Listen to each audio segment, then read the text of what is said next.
Hi, this is Matt McCormick. I'm in the philosophy department at California State University, Sacramento. This is my second lecture on David Chalmers' Consciousness and its Place in Nature, and this is for my Philosophy of Mind course. So last time we considered a range of arguments that Chalmers presents that force us into a sort of dilemma about the hard problem and the easy problem. So the easy problem is in understanding the mind and understanding consciousness is figuring out how the brain works. The easy problem is doing neuroscience, more or less. And the hard problem is figuring out how is it that physical processes also have something above and beyond accompanying them. They have experience, subjective, phenomenal, qualitative experiences that you experience when you're the subject of one of these neuroscientific systems. Okay, so that's the easy problem, the hard problem. And last time we considered the explanatory argument, the knowledge argument, the conceivability argument, all of which are alleged to generate challenges for materialist positions. Whereas those arguments and the easy problem, hard problem are better addressed in Chalmers' view by dualist or mental monist positions. So on my chart, the overview here is that the way he set it up, dualist or mental monist positions are in a better overall position to answer the problems we've set up. Today I want to run through the rest of these positions quickly, explain what these different kinds of materialism are, the liabilities, the pros, the cons, the way they spin out, and then these two or three different kinds of mental, dualist and monist positions. All right, so that's the plan. That's where we're headed. There's a lot of technical stuff going on here. First off, let's consider type A materialism. And what's happened here is that Chalmers is summarizing a great big literature of a whole bunch of physicalist, reductionist, materialist authors who have published arguments and published papers who've responded to these various problems in different ways, and Chalmers has gathered them into either type A, type B, or type C materialist.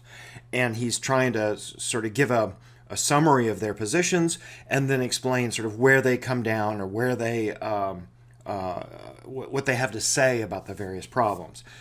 Suffice it to say, Chalmers is not very sympathetic with any of these. So since he's writing the article and since he's doing the taxonomy, it turns out he wins and these guys lose. But let me see if I can roughly characterize the different accounts.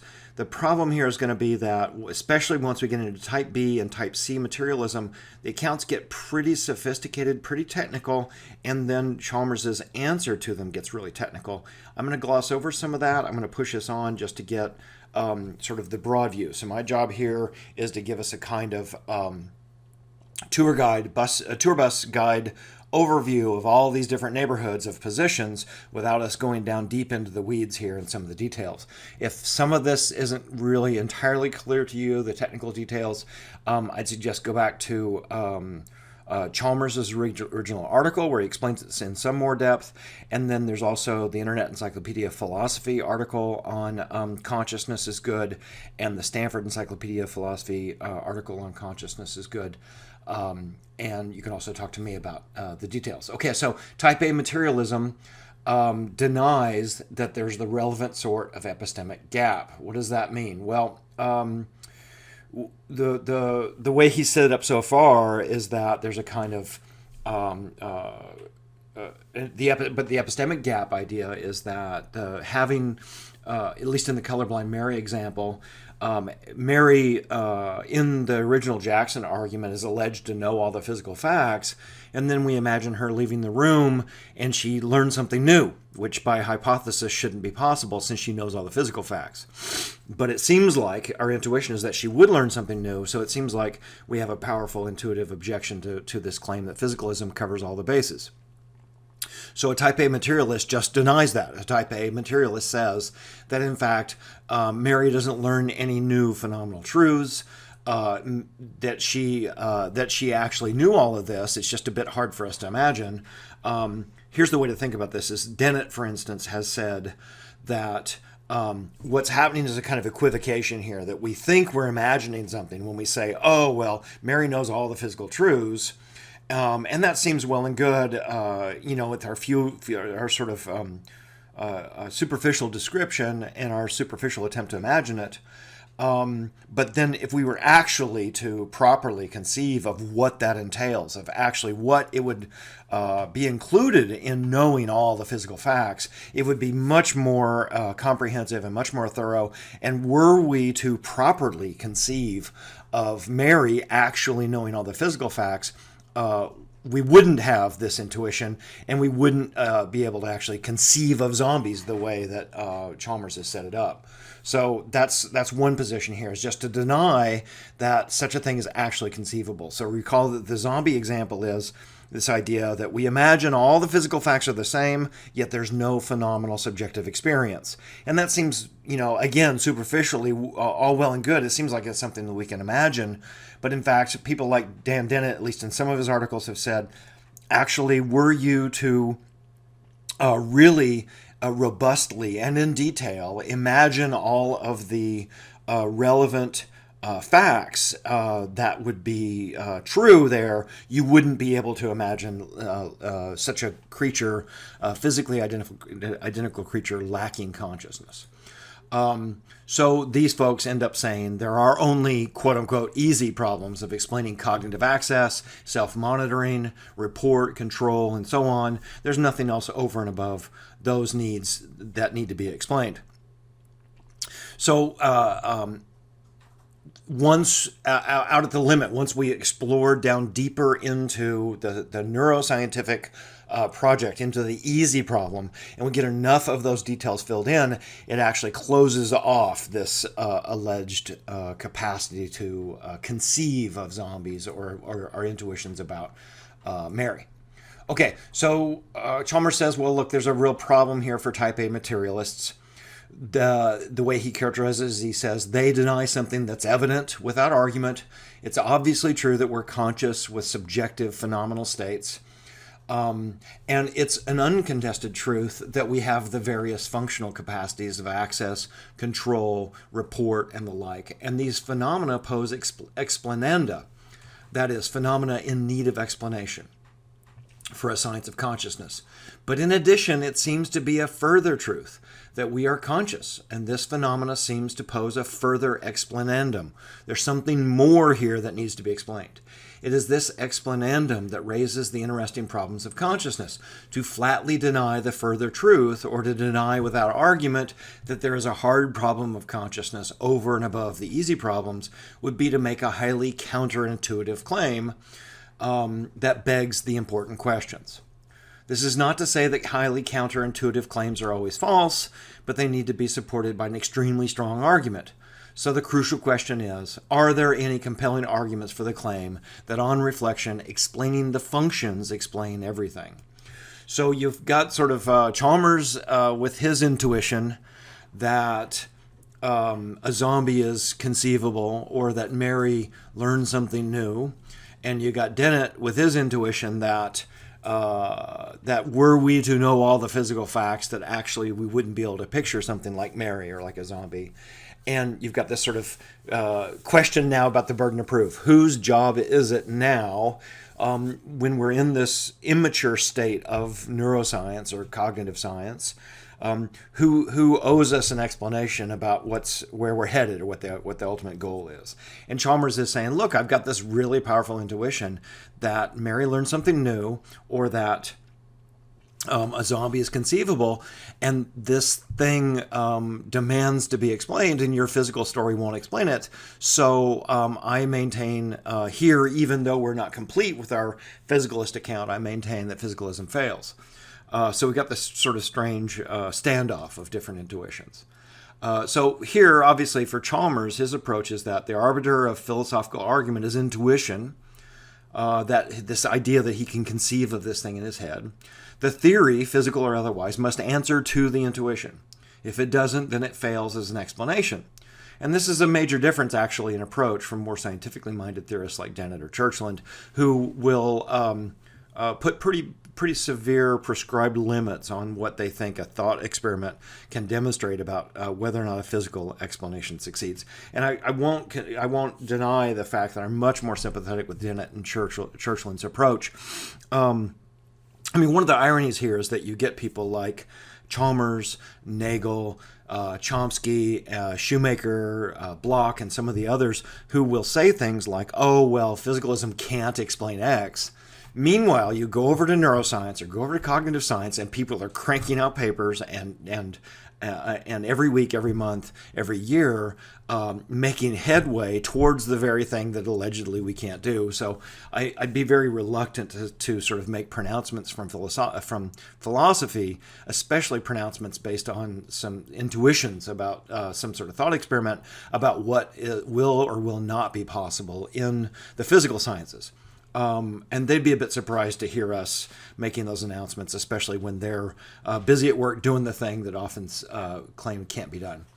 Okay, so let me push on, though. Type B materialism shifts the burden around a bit. This is someone who accepts that there's an epistemic gap, but denies that there's an ontological gap. So what that means is they'll say, yeah, zombies are conceivable. That is, you can think of them, you can imagine them, but they're actually not metaphysically possible. So what that means is, what'll happen is that Mary is ignorant of some phenomenal truths, but they are actually physical truths.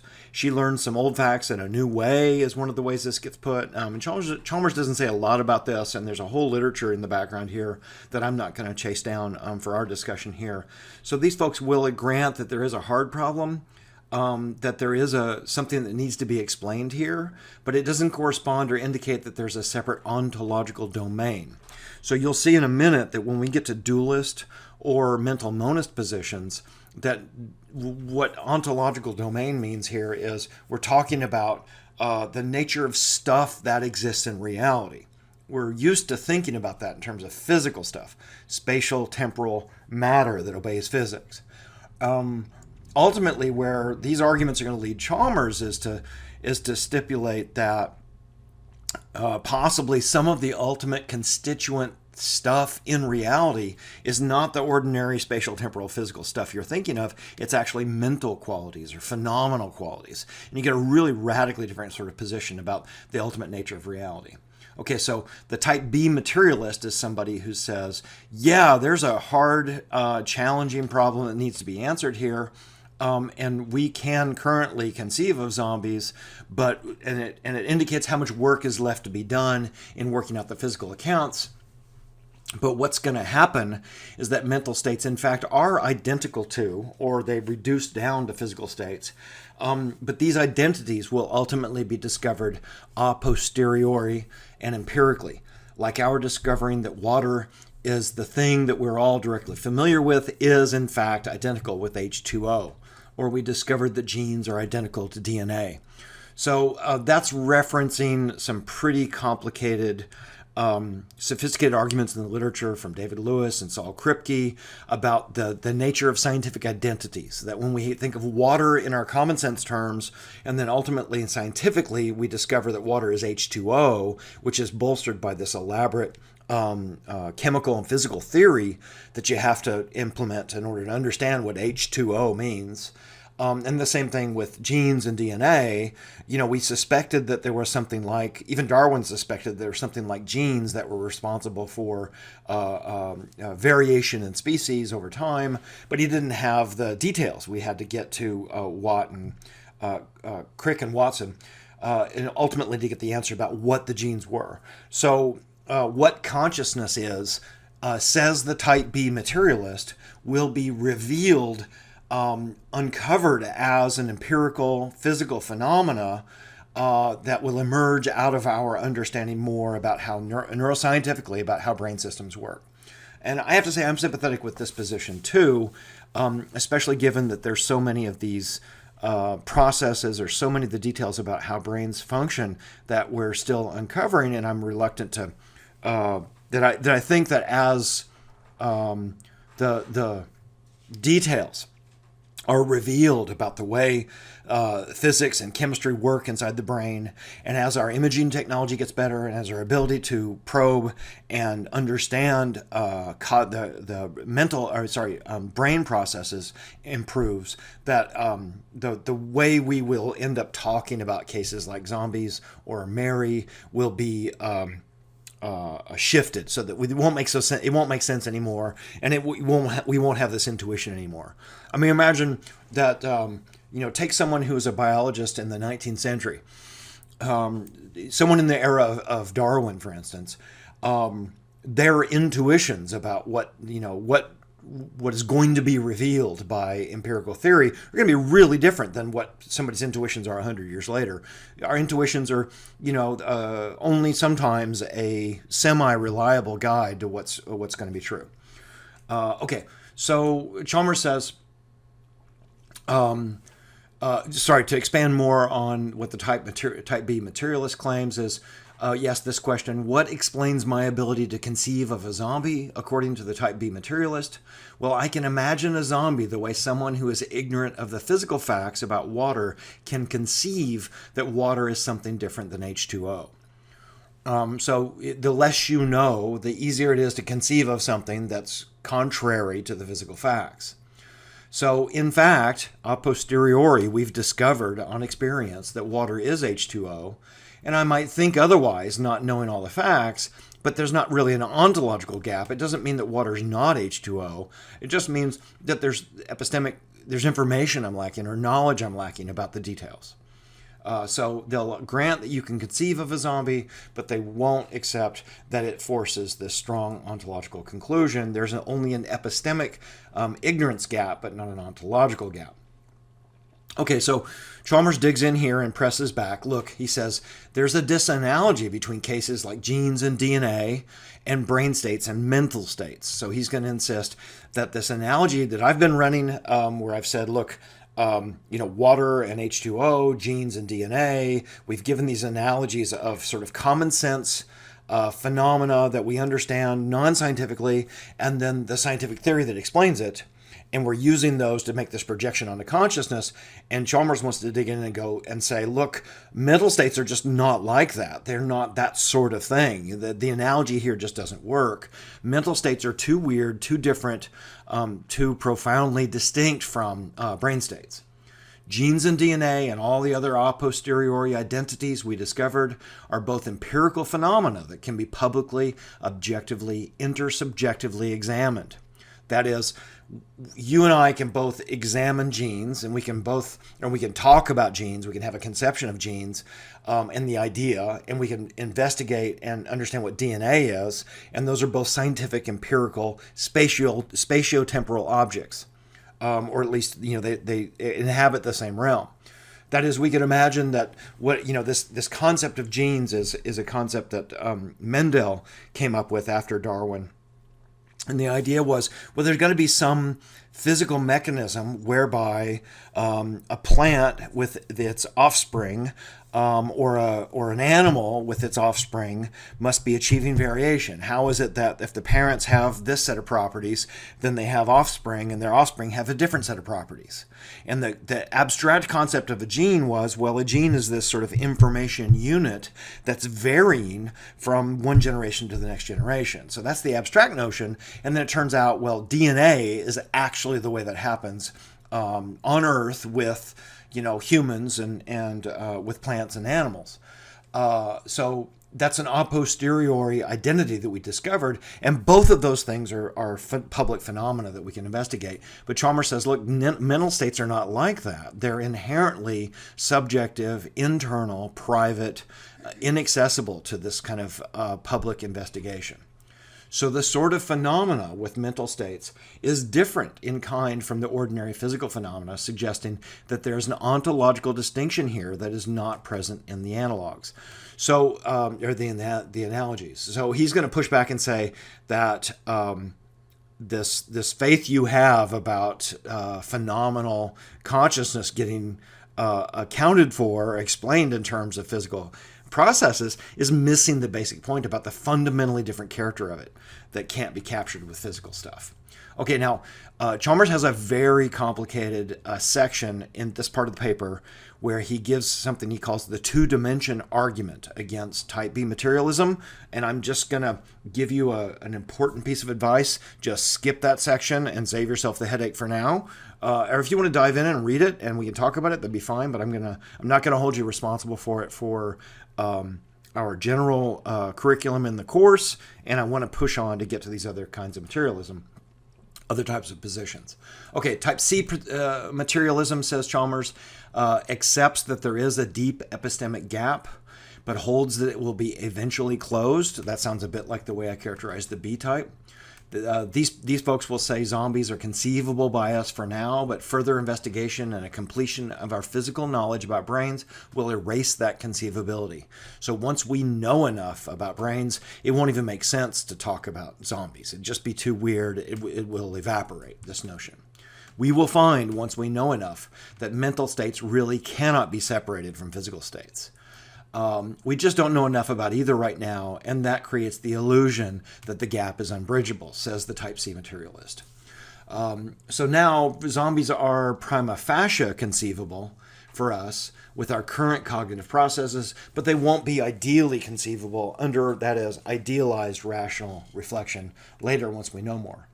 Phenomenal truths will be deducible in principle from physical truths, but the deducibility is akin to that of complex truths in mathematics.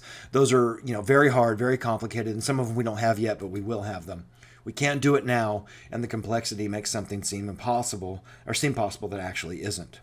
That is, the complexity makes something seem possible that actually isn't.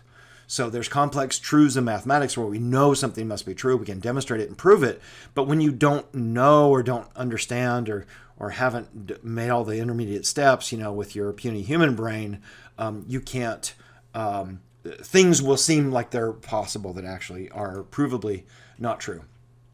Okay, so Chalmers says that actually this sort of position, this type C materialist position, really the problems for it just turn into the same problems as for type A and type B, and you might see that from the way I've kind of characterized them. Physical explanations will at most, even when they are vast, detailed, and complete, says Chalmers, structure and form, but not the content of phenomenal states of, they will explain structure and form, but not the content of phenomenal states of consciousness. So he'll dig in and still insist that the phenomenal states of consciousness are something different in kind. Okay, so that summarizes the three materialist positions. Now let's look at the other positions. So type D dualism is D here for Descartes, and you'll be familiar with that position. So on the Cartesian view, there are two kinds of stuff. There's minds and bodies in the world, in the physical world, and then all the way down to the microphysical level. On type D dualism, according to Descartes, and probably according to your Catholic grandma, the physical world is not causally closed. Go ask your Catholic grandma if this is what she thinks. What that means is that the causal closure means that every physical state in the world, all the way down to every microphysical state, has sufficient microphysical causes. There are no physical events without physical causes. So the idea is that for every physical event we see at time t1, there was a preceding physical state of affairs at time t0 that brought that about. The first state at 0 was the cause of the state at 1. And that was sufficient to bring it about. And you never have events or effects on causal closure, and so materialists typically hold this view. You'll never have an effect or an event or something happen at T1 that didn't have a prior physical state at T0 that was the cause that brought it about. But a type D dualist, and this makes sense, right? Because, the type D dualist says, well, you've got an immortal soul, or you've got a body-independent consciousness that is pulling the strings, or is steering, is driving the physical body. It's intervening, it's crossing into the physical world and then making things happen at the physical level. So my mind makes a decision, and then my body steers the car to the right. My mind in the other world makes another decision, and my body in the physical world steers the car to the left. So type D dualists deny causal closure. And if you like, think of it as like little miracles happening, right? Because miracles are violations of the laws of nature or interruptions of the laws of nature. So to say there's causal closure is to say that the laws of nature capture and predict and subscribe all of the events that unfold. And if you're a type D dualist who accepts that minds cause events, then there was this interruption or a violation or a gap in the physical world that then had this non-physical cause bring about some new physical event. So it's a kind of miracle. I mean, maybe that event is not walking on water, or maybe that event is not raising Lazarus from the dead or something, but that event is steering the car to the right. Well, it doesn't have a physical cause, so it's a kind of weird, kind of mundane miracle. It's a physical event without a physical cause, so it sort of violates the laws of nature. So that maybe sounds implausible. Not surprisingly, Chalmers is not that critical of the position. He's actually sympathetic with it. Okay, so that's type D dualism. So mental states on this position cause physical states through the gap, and physical states can cause mental states. So there's interactions, there's causes and effects going both ways from both worlds. And there's two kinds of this kind of position. There's substance dualism, is the kind about two fundamentally different kinds of substance. Property dualism is the view that there's one substance, but it has two fundamentally different kinds of properties that one cannot be reduced or explained in terms of the other. Okay, but right now we're just considering type D dualism. The standard objection that's kind of hinted at by the way I've described it is that how is it people complain to Descartes, how is it that distinct, different mental and physical states could not interact because there is no causal nexus between them? They don't understand, or they deny or defy Descartes to explain how is it that what are the bridge laws, or what are the means by which there's some interaction. One of the ways this gets put is, well, if the mind is fundamentally non-spatial, then how is it that it brings about events in a spatial order? How is it that my brain, a spatial thing, is caused by something non-spatial? I mean, one question is, well, where did that happen? Because there's no where for a non-spatial mind. Okay, so Chalmers, like I said, is not that put off by the idea here. He says, look, this notion of there being a problem is just as present in physics already. Gravitation, as we understand it, is just a fundamental force. We don't have any mechanism or any nexus whereby it does what it does. I mean, we've got some theoretic descriptions about the way objects interact, but we don't know the nexus whereby it does it. We just stipulate it as a fundamental force in nature. Gravity is one of the four fundamental forces. So the interaction of mental and physical states could be just as fundamental, couldn't it? I mean, we're already accepting this kind of strange, magical, fact about reality in physics. So why can't it be that mental states bring about physical states the same way? And it's no less troubling than the idea of fundamental forces with no further explanation in physics.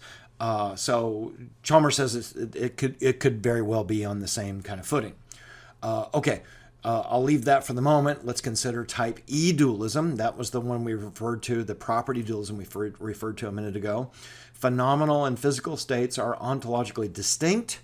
They are fundamentally different, and they're non-reducible.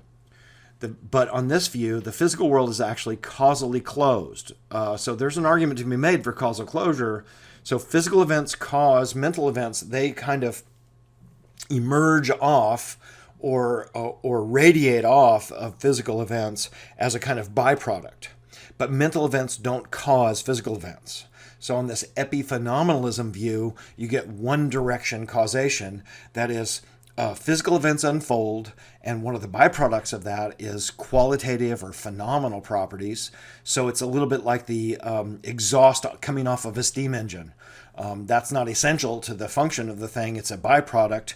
It's not important as a function of the physical events, but it's nevertheless there, and it's always there when you get certain kinds of physical events.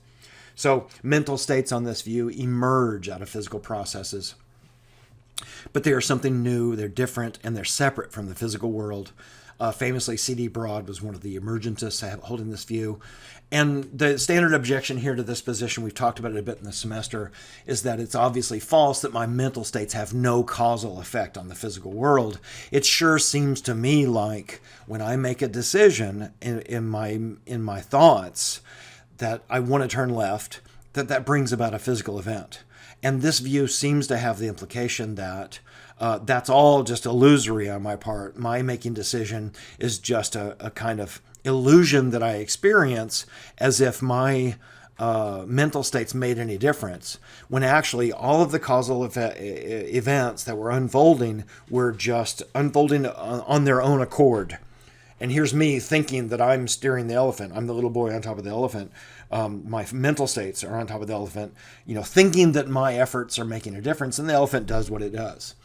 So Chalmers doesn't actually like or is not as sympathetic with type E dualism as he is even with type D dualism, but he says, overall, I think that epiphenomenalism is a coherent view without fatal problems.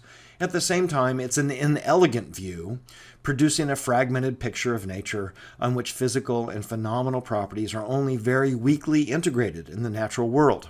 And of course, it is a counterintuitive view that many people find difficult to accept. Okay, so now to the really interesting positions. Type F Monism. So now imagine we've got the easy problem, the hard problem, and we've got the conceivability argument, the knowledge argument, and the explanatory argument that are pushing us to try to explain or account for consciousness.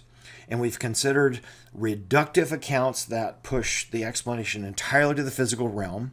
And now we've also considered dualist accounts that try to give us two kinds of substance or two kinds of properties that explain and account for those different arguments. Now consider that we could have positions that give answers to the easy and the hard problem and to the explainability, conceivability, and knowledge arguments solely in terms, ultimately, of mental stuff. That the only sort, ontologically, that the only sort of stuff that exists in the world is just mental properties or subjective phenomenal properties. So in this view, consciousness is constituted by the intrinsic properties of fundamental physical entities, that is, by the categorical bases of fundamental physical dispositions. On this view, phenomenal or proto-phenomenal properties are located at the fundamental level of physical reality and in a certain sense underlie physical reality itself. So his ideas is like, that in physics we're searching for and developing this full account, theoretic account of how physical forces all interact and how they all work and what the constants are and what the equations are and how everything interacts, to give a complete physics. And his idea is that actually the ultimate foundation of all of that, out of which that all originates, is mental or phenomenal properties. Consciousness is the bedrock here, out of which all of that emerges. Perhaps in some way that consciousness is a fundamental constituent of reality, like it pervades or underlies everything in what we think of as the material world, which is actually illusory. Okay, so on this view, think of it this way. A problem in physics is that physics defines and describes entities like quarks in terms of their relations to other entities and other effects in the world. But the remaining question is, what are the intrinsic properties of fundamental physical systems? Science doesn't answer this problem. That is, science always gives us extrinsic relationships. So there's a copy of the standard model from physics that explains or at least puts relationships between quarks and muons and electrons and neutrinos and the like, the up quark, the down quark, and they have these properties. So if you look at the upper left-hand corner, the up quark, the U quark has a name. It's the up quark. It has spin 1/2. It has charge 2/3, and it has mass 2.4 I don't know what that is, that MeV. So you'll notice that all of these other subatomic particles have been defined in similar kinds of relational, extrinsic ways. We can identify all of the other ones in those same sorts of terms by comparison. So up quarks act this way, they manifest these sorts of properties when we look at them, and down quarks manifest these other properties this way when we examine them. But we don't have any account of what the intrinsic natures of them are, like what they are in and of themselves. Science just doesn't get to that. All it can do is give us these universal, regular, identify the regularities whereby they're extrinsically and metrically related. But it doesn't say anything about the inherent qualitative contents within these things. What is it? What are they internally? Physics is silent about the intrinsic nature of a quark or about the intrinsic properties that play the role associated with mass. It just describes how, but not what, or what it is in and of itself. So this is one metaphysical problem. What are the intrinsic properties of fundamental physical systems? And we're not really able to address that. Science doesn't have any tools for that. But perhaps, says Chalmers, on the basis of these arguments that have led him through all these different positions, maybe we have direct, immediate access in consciousness to the fundamental, ultimate properties of stuff in the world. Maybe that's what it is to have something, feel green or sound, like a particular note or have a particular flavor. Those are intrinsic, qualitative states that you can only have if you're a conscious system. Okay, so nature on this view then would consist of entities with intrinsic, either proto or phenomenal qualities standing in causal relations within a space-time manifold. Physics as we know it emerges from the relations between these entities, whereas consciousness as we know it emerges from their intrinsic nature. So when you're a physical system, you might be the subject and have consciousness, but if you examine it in this other realm or this other way, it has these other set of extrinsic relationships. So science, in virtue of taking the third-person stance, puts those entities or properties into public relationships with each other without addressing what the things are without this intersubjective public framework. But consciousness gives us that. It gives us a window into it. That is, science's analysis is quantitative, metrical, and relational, but science cannot determine what it is to be any of these things. It can't tell you what it's like to be a conscious system, only what it is to observe one from the outside. But you are one, and you're getting this window into this ultimate nature of reality, or perhaps some proto level of it. Nor can it tell you what it is to experience or to have contact with objects themselves, the way the encounter feels, or the qualities within consciousness. So maybe what things really are in themselves are what we feel when we apprehend them with consciousness. Okay, so notice that in order to sort of motivate this view, we have to ignore that quinine qualia argument that Dennett gave that we considered in class a couple of weeks ago, right? Where Dennett undermines, that sort of powerful intuition that these qualia are these monolithic, intrinsic, ineffable sort of qualitative properties, right? So remember that argument. That was Dennett pushing hard back the other direction. Chalmers has got to elevate the status of qualia as intrinsic, ineffable, subjective, direct, immediate. He's got to push, all those properties of qualia that Chalmers has got to promote here are the ones that Dennett was trying to undermine with those quinine qualia arguments. So you see how these two have gotten a whole career out of pushing back and forth on two sides of this wagon, right? Their real intrinsic properties, says Chalmers, are at the foundation or are the source of their having the quantitative, metrical, relational properties they have on the scientific side.